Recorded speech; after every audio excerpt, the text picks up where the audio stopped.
Hello दोस्तों, आप सभी का स्वागत है आपके अपने YouTube चैनल बृहस्पति कोचिंग में। दोस्तों, इस वीडियो में हम लोग पढ़ने वाले हैं क्लास 10th। ठीक है, क्लास 10th का साइंस पढ़ रहे हैं, जो कि चैप्टर 1 है और रसायन विज्ञान का है। ठीक है, चैप्टर का नाम है हमारे रासायनिक अभिक्रियाएं एवं समीकरण। ठीक है, आपने पढ़ा होगा, अगर नहीं पढ़ा होगा तो फिर भी हम लोग इसमें पढ़ते हैं और समझते हैं एक एक परिभाषाओं को, और उसके साथ साथ इसमें जो सूत्र आते हैं प्रमुख रूप से उनको भी समझते हुए चलते हैं। तो इसमें सबसे पहला हमारा टॉपिक दिया है परिवर्तन। ठीक है, देखिए परिवर्तन का, चलिए हम लोग पढ़ना शुरू करते हैं, है ना। परिवर्तन का मतलब क्या होता है? परिवर्तन का मतलब इंग्लिश में क्या बोलते हैं? चेंजेस। परिवर्तन का मतलब और साधारण शब्दों में देखा जाए तो बदल जाना, है कि नहीं। जैसे बोलते हैं ना कि लोग बदल गए, मौसम बदल गया, ऐसे होता है ना। तो बदलने का मतलब क्या होता है? उसी को और थोड़ा सा भाषा सुधार करके देखा जाए तो उसी को क्या बोलते हैं? परिवर्तन बोलते हैं। तो आपको परिवर्तन तो समझ में आ गया कि परिवर्तन कहते किसे। ठीक है, अब विज्ञान में ऐसा तो होता नहीं कि भाई लोग बदल गए, मौसम बदल गया, हवाएं बदल गई, है कि नहीं, ऐसा नहीं होता है। तो विज्ञान में भी लेकिन परिवर्तन होता है। ठीक है, परिवर्तन सभी जगह होता है, विज्ञान में भी परिवर्तन पाया जाता है। तो जो परिवर्तन विज्ञान में होता है दो प्रकार का होता है। कितने प्रकार का? दो। एक होता है भौतिक परिवर्तन, दूसरा रासायनिक परिवर्तन। समझ में आया? रसायन विज्ञान में दो प्रकार के परिवर्तन, एक भौतिक परिवर्तन और दूसरा रासायनिक परिवर्तन देखने को मिलता है। तो अब हम लोग एक एक को समझते हैं कि भौतिक परिवर्तन किसे कहते हैं और रासायनिक परिवर्तन किसे कहते हैं। आप तैयार होंगे? चलिए हम लोग देखते हैं। देखिए दिया है, वे परिवर्तन जिनमें केवल पदार्थ की भौतिक अवस्था, आकार एवं भौतिक गुण परिवर्तित होते हैं, परंतु रासायनिक संगठन एवं गुणों पर कोई प्रभाव नहीं पड़ता, भौतिक परिवर्तन कहलाते हैं। समझ में आया? मतलब वे परिवर्तन मतलब ऐसे परिवर्तन जिनमें पदार्थ की भौतिक अवस्था। अब आप सबसे पहले तो भौतिक अवस्था को समझिए कि भौतिक अवस्था होती क्या है। भौतिक अवस्था का मतलब होता है कि वह ठोस अवस्था में है। तीन अवस्थाएं होती है ना, ठोस, द्रव और गैस। मतलब वो किस अवस्था में है। ठीक है, तो भौतिक अवस्था, आकार, उसका आकार कैसा है कि नहीं। उसके बाद भौतिक गुण, वो दिखने में कैसा है, मतलब उसकी रंग कैसा है, वजन कैसा है। भौतिक गुण का, जैसे हमारे अभी भौतिक गुण आप देखेंगे तो क्या दिख रहे हैं आपको? आप रंग देख सकते हैं, हमारा मोटाई देख सकते हैं हमारी, है ना, हमारा वजन का अंदाजा लगा सकते हैं, है कि नहीं, और हमारी लंबाई देख सकते हैं। तो ये सब क्या है? हमारे भौतिक गुण है जो आप बाहर से देख सकते हैं। समझ में आया? तो भौतिक गुण समझ में आया। इसी तरीके से पदार्थों के भी भौतिक गुण होते हैं। जैसे ये चाक है, मान लीजिए ये चाक है, ठीक है, तो इसके भौतिक गुण क्या है? दिखने में सफेद है ना, लगभग 2 इंच के लगभग है, 1.5 से 2 इंच के लगभग है। ठीक है, बेलनाकार है। ये सब इसकी क्या है? भौतिक गुण है। आकार इसका देखिए, ये बेलनाकार है कि नहीं। तो इस तरीके से ये आपको समझ में आ गया होगा। फिर से एक बार हम लोग देख लेते हैं। देखिए, ऐसे परिवर्तन जिसमें पदार्थ की भौतिक अवस्था परिवर्तित होती है, ठीक है, तो उनको भौतिक परिवर्तन। अगर भौतिक परिवर्तन के साथ में अब आगे देख लेते हैं। ठीक है, जिन पदार्थों के संगठन एवं रासायनिक गुण भी परिवर्तित हो जाते हैं, रासायनिक परिवर्तन कहलाते हैं। ठीक है, मान लीजिए, जैसे उदाहरण के लिए आपको सबसे पहले भौतिक परिवर्तन समझ में आया ना, कि अगर किसी पदार्थ, साधारण शब्दों में अगर देखा जाए तो किसी पदार्थ में होने वाले भौतिक परिवर्तनों को, हाँ, भौतिक अवस्था या आकार में, ठीक है, किसी पदार्थ में या फिर किसी पदार्थ के भौतिक अवस्था, आकार और भौतिक गुणों में जो परिवर्तन होते हैं तो उसे भौतिक परिवर्तन कहते हैं। समझ में? ये 3 चीजें ध्यान रखनी है कुल मिलाकर के, कि किसी पदार्थ का अगर भौतिक अवस्था, आकार और भौतिक गुण परिवर्तित हो रहे हैं तो समझ लीजिए भौतिक परिवर्तन हो रहा है। आया समझ में? जैसे बर्फ का गलना, जैसे मान लीजिए ये बर्फ है, तो बर्फ गलेगी तो पानी में बदल जाएगा, जल में बदल जाएगा, है कि नहीं। तो बर्फ का गलना एक भौतिक परिवर्तन है। ठीक है, एक बात और ध्यान रखिएगा, भौतिक परिवर्तन लगभग परिवर्तित हो सकते हैं। मतलब इसमें पदार्थ की क्योंकि रासायनिक परिवर्तन तो होते नहीं है, आंतरिक परिवर्तन तो होते नहीं कि इसके अणु परमाणु बिगड़ गए या फिर इधर उधर हो गए, ऐसा नहीं होता है ना। तो भौतिक परिवर्तन में ये ऐसे परिवर्तन होते हैं जिन्हें पुनः उसी अवस्था में पाया भी जा सकता है। समझ में आया? मतलब कि अगर आप बर्फ को गला सकते हो, जल बना सकते हो, तो जल से फिर से बर्फ बना सकते हो, ज्यादातर ऐसा होता है। ठीक है, तो मतलब भौतिक परिवर्तन अब आपको समझ में आ गया। ऐसे परिवर्तन जिसमें पदार्थ की भौतिक अवस्था, आकार और भौतिक गुण परिवर्तित हो जाते हैं, किंतु रासायनिक गुण परिवर्तित ना हो। ठीक है, ये चीज ध्यान रखना है। रासायनिक गुण अगर परिवर्तित नहीं हो रहे हैं तो फिर उसे भौतिक परिवर्तन कहेंगे। और अगर मान लो किसी पदार्थ में रासायनिक गुण भी बदल जा रहे हैं, जैसे उदाहरण के लिए देखिए दहन, मान लीजिए ये लकड़ी है, इसको हमने दहन का मतलब क्या होता है? जलाना। इसको हमने जला दिया, तब इसका भौतिक गुण बदल जाएगा। दिखने में ये अभी सफेद है, काली पड़ जाएगी, काली पड़ जाएगी, है कि नहीं? इसका भौतिक अवस्था भी परिवर्तित हो जाएगी, आकृति भी इसकी बदल जाएगी, और इसके साथ साथ इसके रासायनिक परिवर्तन भी बदल जाएंगे, क्योंकि गर्म करने पर इसके अणु सब टूट टूट करके अलग अलग हो जाएंगे, है कि नहीं? अब फिर अगर चाहें कि लकड़ी से जो कोयला बना, कोयले से अगर लकड़ी बना लो, तो ऐसा नहीं होगा, क्योंकि रासायनिक परिवर्तन हो गया है। समझ में आया ना? दोनों में डिफरेंस क्या होता है? जैसे लोग, देखो एक सामान्य उदाहरण, जैसे लोगों को होता है ना कि कुछ लोग अरे कुछ बोल दो तो ऊपर से अगर बदल गए, किसी को बोल दिया कुछ, जैसे उनको गुस्सा आ गया है ना, तो गुस्सा आने पर मान लो वो अभी चले गए थोड़ी देर के लिए, फिर लौट के आ जाते हैं। लेकिन अगर उन्हें मान लो कुछ कह दिया तुमने और उन्हें ज्यादा गुस्सा लग गया, उनका रासायनिक परिवर्तन मतलब आंतरिक परिवर्तन चेंज हो गया कि मन में लग गया यार ये बार बार हमको यहाँ आते हैं तो बोलते हैं हमारे यहाँ मत आया करो, तो आएगा दोबारा लौट के? आप क्या नहीं आएगा। समझ रहे हैं ना आप? रासायनिक परिवर्तन ऐसा ही होता है, इसमें पदार्थ की रासायनिक संगठन बदल जाता है। समझ में आया ना ये चीज? तो इस तरीके से हमारे ये टॉपिक पूरा होता है। परिवर्तन कितने प्रकार के? 2 प्रकार के, भौतिक परिवर्तन और रासायनिक परिवर्तन। समझ में आ गया? उसके बाद हम आगे बढ़ते हैं। देखिए रासायनिक अभिक्रिया दिया हुआ। देखिए रासायनिक अभिक्रिया का मतलब क्या होता है? केमिकल रिएक्शन, इंग्लिश में क्या बोलते हैं? Chemical reaction. केमिकल तो आपने बहुत बार सुना होगा, रासायनिक आप भले पहली बार सुन रहे होंगे, है कि नहीं? तो अभिक्रिया का, रिएक्शन का मतलब क्या होता है? जैसे आपने गांव में सुना होगा कोई दवा रिएक्शन कर गई, रिएक्शन का मतलब 2 दवाएं गई तभी तो रिएक्शन। भाई अकेली दवा तो रिएक्शन करेगी नहीं, ज्यादातर ऐसा सोचते हैं लोग, है कि नहीं? लेकिन अकेली दवा भी रिएक्शन कर सकती है। ठीक, ये बात की बात है। हम टॉपिक पर आते हैं।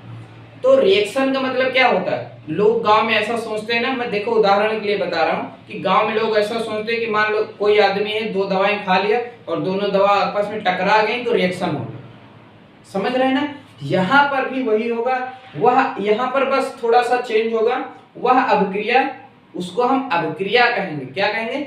अभिक्रिया, जिसमें 2 या 2 से अधिक पदार्थ, वहां पर दवाएं थी, यहाँ पे पदार्थ है, परस्पर अभिक्रिया करके नया पदार्थ का निर्माण करते हैं। ठीक है, मतलब रासायनिक अभिक्रिया किसे कहते हैं? वह अभिक्रिया जिसमें 2 या 2 से अधिक पदार्थ मिलकर एक नए पदार्थ का निर्माण करते हैं, रासायनिक अभिक्रिया कहलाती है।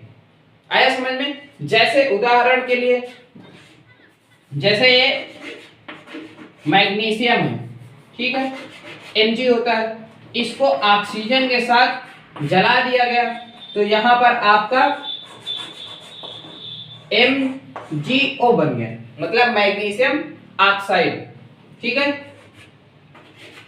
सूत्र संतुलित करना रहता है। तो देख लीजिए यहाँ पर जब मैग्नीशियम को, मतलब एक तत्व होता है, उसको ऑक्सीजन के साथ जला दिया गया तो मैग्नीशियम ऑक्साइड बन गया, नया तत्व बन गया, हो गई अभिक्रिया। आया समझ? मतलब कुछ नहीं है, बस 2 या 2 से अधिक पदार्थ मिलकर नया पदार्थ बनाए। परस्पर भाई मिलकर थोड़ी बना लेंगे, क्रिया करेंगे, परस्पर अभिक्रिया करेंगे। तो 2 या 2 से अधिक पदार्थ परस्पर अभिक्रिया करके जब नए पदार्थ का निर्माण करते हैं तो उसे कहा जाता है रासायनिक अभिक्रिया। आया समझ में? ठीक है, तो इसके बाद अब हम लोग देखते हैं रासायनिक समीकरण किसे कहते हैं। चलिए उसे देखते हैं। चलिए दोस्तों, अब हम लोग देखते हैं रासायनिक समीकरण। ठीक है, देखिए हमने भौतिक परिवर्तन किससे कहते हैं देख ही लिया, रासायनिक परिवर्तन भी देख लिया। अब उसके बाद हमने रासायनिक अभिक्रिया किसे कहते हैं देख लिया। तो आपने रासायनिक अभिक्रिया में एक चीज देखा होगा कि उसमें क्या होता है कि कुछ पदार्थ मिलाए जाते हैं और कुछ पदार्थ बनते हैं, यही तो होता है ना, कुछ पदार्थ मिलाए जाते हैं तो कुछ पदार्थ बनते हैं। तो सबसे पहले तो ये जान लीजिए कि जो पदार्थ मिलाए जाते हैं उनको अभिकारक कहते हैं। ठीक है, ये लिखा है, ये चीज ध्यान दीजिए, लिख लीजिए कहीं पर, यही चीज पूछा जाएगा आपसे। रासायनिक परिभाषा, इसकी परिभाषा थोड़ी बहुत कम ही चांस है, हमें लगता है कि पूछा जाएगा कि रासायनिक समीकरण किसे कहते हैं। आपसे पूछा जाएगा कि अभिकारक किसे कहते हैं, ऑप्शन दे देगा आपको कि बताइए अभिकारक क्या है, तब आपको बताना है कि रासायनिक अभिक्रिया में जो प्रयुक्त पदार्थ होते हैं, मतलब जो जो चीजें लगती हैं, जो जो तत्व लगते हैं, जो जो यौगिक लगते हैं, ठीक है, प्रयोग होते हैं, उनको अभिकारक बोलते हैं। ठीक है, फिर अभिकारक होता है जब सब आपस में परस्पर अभिक्रिया करते हैं तो एक नया पदार्थ बनता है, तो उस नए पदार्थ को उत्पाद कहते हैं, प्रोडक्ट बोला जाता है। आया समझ में? पहली चीज क्लियर कर लीजिए यहाँ पर कि अभिकारक किसे कहते हैं और उत्पाद किसे कहते हैं। समझ में आ गया? अभिकारक जो पदार्थ प्रयुक्त होते हैं अभिक्रिया में उन्हें अभिकारक, और जो नया पदार्थ बनता है उसे उत्पाद बोलते हैं या प्रोडक्ट कहा जाता है इंग्लिश में। समझ में आया? अब हम लोग देखते हैं कि क्या होता है रासायनिक समीकरण। देखिए दिया है, जब रासायनिक अभिक्रिया में प्रयुक्त होने वाले पदार्थों, हमने ब्रैकेट में अभिकारक लिख दिया है, अभिकारकों तथा बनने वाले पदार्थ मतलब उत्पाद को उनके प्रतीक एवं सूत्रों के माध्यम से दर्शाया जाता है तो प्राप्त समीकरण रासायनिक समीकरण कहलाता है। आया समझ में? तो प्राप्त समीकरण रासायनिक समीकरण कहलाता है। भाई देखिए, मान लीजिए जैसे यहाँ पर देखो उदाहरण, जैसे कार्बन और ऑक्सीजन गैस मिल करके कार्बन डाइऑक्साइड बना रहे हैं, तो एक तो तरीका यह है कि हम यहाँ पर लिख दें कि भैया कार्बन प्लस ऑक्सीजन गैस, है ना, यही तो कर सकते हैं, प्लस ऑक्सीजन और इधर कार्बन डाइऑक्साइड। तो लिखने में कितना टाइम लग रहा है, हमें ज्यादा समय लग रहा है, हमने C+O2 एरो CO2 जल्दी लिख दिया। तो समझ में आया हम लोग रासायनिक समीकरण लिखते क्यों हैं। भाई ये भी पता होना चाहिए कि लिखते क्यों है रासायनिक समीकरण, आपको पता होना चाहिए, क्योंकि देखिए हम हर एक तत्व का नाम लिखेंगे ठीक है, काफी बड़ा हो जाता है, मुश्किल होती है, तो उसे क्या किया जाता है, हर एक तत्व का एक प्रतीक है। आपने आवर्त सारणी देखी होगी, अब तक ब्रह्मांड में 118 तत्व खोजे जा चुके हैं, तो सभी का एक नाम है। ठीक है, सभी का एक नाम है, potassium, sodium, rubidium, calcium, boron, nitrogen, oxygen, carbon इत्यादि, है कि नहीं। तो सभी को ना, जैसे नाइट्रोजन को N से लिख दिया, पोटेशियम को K से लिख दिया, सोडियम को Na से लिख दिया। तो अब कहीं पर सोडियम हमें लिखना रहे तो हम सोडियम हिंदी में ना लिख करके इसे लिख देंगे, तब पता लग जाएगा कि हाँ ये सोडियम है। समझ में आया? रासायनिक समीकरण लिखते क्यों हैं, तत्वों को उनके प्रतीकों के आधार पर कैसे क्यों लिखते हैं। प्रतीक का मतलब समझ में आया ना, जैसे हमारा नाम जो भी है, मोनू है, जैसे मतलब जो भी क्या, जैसे हमारा नाम मोनू है, तो हमें कोई मान लीजिए MK बुलाने लगे, मोनू कुमार MK बोलते हैं ना स्कूल में, कहाँ पूरा नाम, किसी का राम सहाय है तो RS सर या फिर RP सर ऐसे करके बुला देते हैं, होता है ना। तो वही चीज यहाँ पर जो तत्व होते हैं, तत्वों का शार्ट नेम होता है, ठीक है, तत्वों को के प्रतीक होते हैं जिनके आधार पर उन्हें प्रदर्शित किया जाता है। तो जब रासायनिक समीकरण हो रही है, उसमें जो जो चीजें लग रही हैं, तो उन्हें प्रतीक के रूप में लिख दिया जाए तो एक समीकरण बन जाती है जिसे रासायनिक समीकरण कहते हैं। आया समझ में? फिर से एक बार देख लेते हैं। रासायनिक अभिक्रिया होती है तो उसमें जो पदार्थ प्रयुक्त होते हैं और जो पदार्थ बनते हैं उनको प्रतीक के रूप में लिख दिया जाता है, उसी को रासायनिक समीकरण कहते हैं। अभी भी आया समझ में कि अभी भी नहीं आया? आ गया समझ में? आगे बढ़ते हैं। ये चीज ये देखिए हमने उदाहरण से दिखा दिया है, जैसे 2H2O + O2 मतलब हाइड्रोजन और ऑक्सीजन मिलकर के जल बना रहे हैं, हमने प्रतीकों के रूप में लिख दिया है। इसके बाद एक प्रमुख कॉन्सेप्ट है जिसके आधार पर कुछ सवाल हमें हल करने हैं, ठीक है, वो हम अगली वीडियो में करेंगे, लेकिन इसी आधार पर हमें करने, इस सिद्धांत के आधार पर करने, इस नियम के आधार पर करने हैं। तो पहले हम इसे देख लेते हैं। देखिए ये होता क्या है, जैसे द्रव्य की अविनाशिता का नियम। अविनाशिता का मतलब क्या, जिसका विनाश ना है कि नहीं। जैसे होता नहीं कि जिसका मृत्यु न हो, क्या बोलते हैं, अमर, है कि नहीं, जिसकी मृत्यु न हो वो अमर होता है। उसी तरीके से द्रव्य अविनाशिता, द्रव्य का विनाश नहीं हो सकता। यहाँ पर इतना अलग कर लीजिए, विनाशिता अलग कीजिए, मतलब कि द्रव्य का अविनाश, ठीक। एक तो विनाश होता है मतलब नष्ट हो जाएगा, अविनाश मतलब नष्ट नहीं होगा। द्रव्य की अविनाशिता का मतलब क्या होगा, द्रव्य को नष्ट नहीं किया जा सकता, बस यही नियम समझ में आया। द्रव्य की अविनाशिता का नियम मतलब कि इसे देख लीजिए यहाँ पर भी, इस नियम के अनुसार द्रव्य को ना तो उत्पन्न किया जा सकता है और ना ही नष्ट किया जा सकता। मतलब आप क्या कर, समझ में आ रहा, द्रव्य, द्रव्य समझ रहे हैं आप, द्रव्य किसे कहते हैं, जो हमारे चारों तरफ दिख रहा है। ये चिपचाक को हम नष्ट नहीं कर सकते, समझ में आया। लेकिन इसमें एक चीज होता है, उसे एक रूप से दूसरे रूप में परिवर्तित किया जा सकता है। हम इसको लिख देते हैं क्योंकि अधूरी सी लग रही है ये, है ना, तो लिख देते हैं। इस नियम के अनुसार द्रव्य को ना तो उत्पन्न किया जा सकता और ना ही नष्ट किया जा सकता है। फिर मन में आएगा आखिर कर क्या सकते हैं, आपको लगता होगा हम तो टायर जला के नष्ट कर देते हैं, ठीक है, बीड़ी पी के, सॉरी कुछ लोग मार देते हैं, लेकिन बीड़ी उड़ी है कि नहीं, पीना नहीं चाहिए। देखते हैं इसके आगे, ना ही नष्ट किया जा सकता है, केवल उसे केवल एक रूप से दूसरे रूप में परिवर्तित किया जा सकता है, दूसरे रूप में परिवर्तित किया जा सकता है, परिवर्तित किया जा सकता है। समझ में आया ना, मतलब द्रव्य को आप उत्पन्न नहीं कर सकते। मतलब द्रव्य मतलब क्या, द्रव्य आपने 9th में पढ़ा होगा ना, द्रव्य क्या है, वह सभी कुछ जिसमें जड़त्व होता है, द्रव्यमान होता है, जो हमें सब दिखाई दे रहा है, ये सब क्या है, द्रव्य है। समझ में आया। आप इसको कभी भी नष्ट नहीं कर सकते हैं, लेकिन एक काम कर सकते हैं, आप इसे एक रूप से दूसरे रूप में परिवर्तित कर सकते हैं, बदल सकते हैं।